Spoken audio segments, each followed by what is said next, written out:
So it's no secret that I use a lot of social networks. And partially because of this, I've been asked before why I think there's a point to being engaged on more than one social network. And what sets social networks apart besides the functionality built into them by developers? Now, this last question is what really got me thinking, because some networks like Tumblr and Facebook are technically very, very similar. Both of them have a news feed or stream of content from specific people that you choose to follow or interact with, and both allow you to post a variety of different types of media into the stream. But the things that people on Facebook share and the things that people on Tumblr share are very, very different. So, to answer these questions, I picked 5 networks: Facebook, Twitter, Reddit, Tumblr, and YouTube. And for each of these networks, I reached out to members of the community that I was in contact with and asked them to define what the rules of content were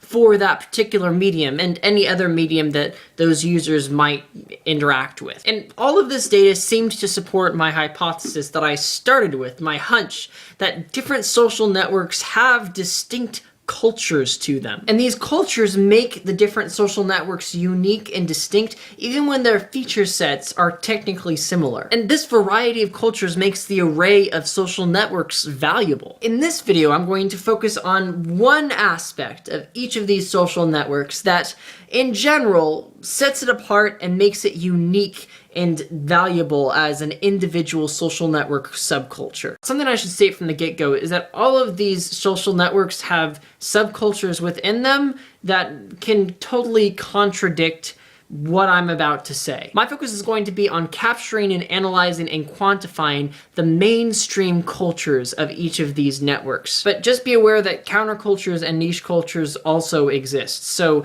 these aren't hard and fast rules. They're intended to be, hopefully, useful trends. Let's begin with the most universally recognized social network, at least in North America: Facebook. While Twitter and YouTube have the functionality to allow private or protected accounts, the concept of privacy is nowhere near as prevalent as it is among Facebook users. And what I mean here by privacy is really personal one-to-one interaction that sort of is grounded to a degree in real-world events and people. While on Twitter and YouTube and Reddit and Tumblr, it's very, very possible that all of the people that you interact with the most are people that you've never met before. On Facebook, the opposite is the case. The emphasis of the network is on people that you have met personally, with the added inclusion of some people that you are acquaintances with. And because of this, the comments that I got about Facebook usage universally related to either photos, friends, or events, or a combination of those three. All things that are grounded in a physical reality versus a virtual reality. The way that you interact with people on Facebook can very easily affect your physical social life. So a lot of us have a sense of choosing what we say to people depending on how well we know those people and how we think those people will react to what we're saying. In essence, the communication is incredibly personality focused, and as such, I'm labeling it the personal private network. Now, Twitter is quite a bit different. I would define Twitter as overall ruled by the minutiae of the established individual. A lot of the comments that I got from Twitter users about the purpose of using Twitter revolved around following individuals that one was interested in but didn't necessarily know. Following celebrities, YouTubers, actors, musicians, and other people. And while it's true that we have interactions on Twitter with personal friends and internet friends that aren't famous, the concept of celebrity sort of dominates the feel of the service. The people that get the most attention on Twitter aren't necessarily known for using Twitter. They're people who are notable in other ways and have a following on Twitter because of that. Now, Reddit is very distinct among all of these 5 social networks just in its mechanic, because rather than being built off of the concept of a blog or a microblog, it's built off the idea of a forum. The focus is on content and novelty, not on users. Reddit's page design and styling literally minimizes the size of user text and user description in favor of the content that the users are posting. So sometimes you can go through whole threads and miss all but one or two usernames. As a result, instead of interacting with users, you're really interacting with users' content. Since content is put so far in the foreground on Reddit, and other users' reaction to that content determines your relative success on the network, coming up with things that get a reaction out of people is very, very important. Generally, this means finding something novel or amazing or funny or inspiring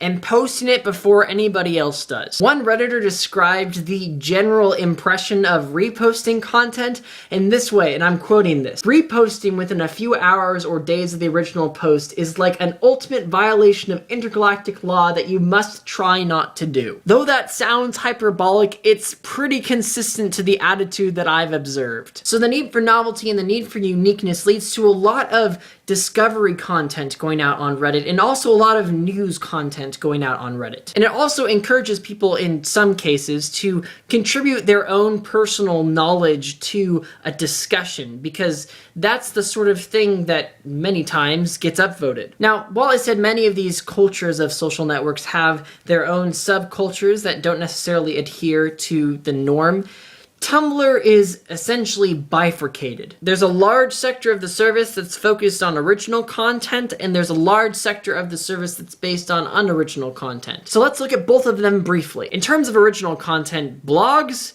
and art sort of are at the top of any scale. And among blogs in particular, things vary greatly in what constitutes blog content. There are some people that use it as a sort of regular journal, interspersing their thoughts with events of their lives. There are others that post content that is really kind of based around themes rather than particular events. And finally, there's apparently a group of people that kind of write on Tumblr when they're sleep deprived and just kind of state their random musings and thoughts. It's kind of weird. I haven't actually run into it myself, but people that I asked these questions to sent me some links to whole threads of these thoughts, and it's weird. The original content that really succeeds on Tumblr, and we'll define success in just a moment, is generally content that's pretty kind of universally understood and often is very brief. They're sort of little epiphanies or ingenious ways of stating things that we all feel but can't express. In essence, they're things that unite us in a sense of community and not things that divide us in a sense of individuality. More so than any other site that we've discussed thus far, reposting content to sort of curate it for your readers is immensely important on Tumblr. In fact, there's many users that engage almost solely in this sort of curation process, sometimes adding notes of their own appended to the end of original posts, but still focusing on spreading things that other people have written. Very, very, very often, the things that are shared like crazy on Tumblr are GIFs and videos and other things relating to sort of niche fandoms. Sherlock and Doctor Who and the Vlogbrothers and some other YouTubers. And while blogging and other sort of forms of interaction and expression are valued and used on Tumblr, this sort of reposting is by far the most prevalent. This is why I define Tumblr as really a fandom community culture. A whole lot of the things that people like to see and expect to see on Tumblr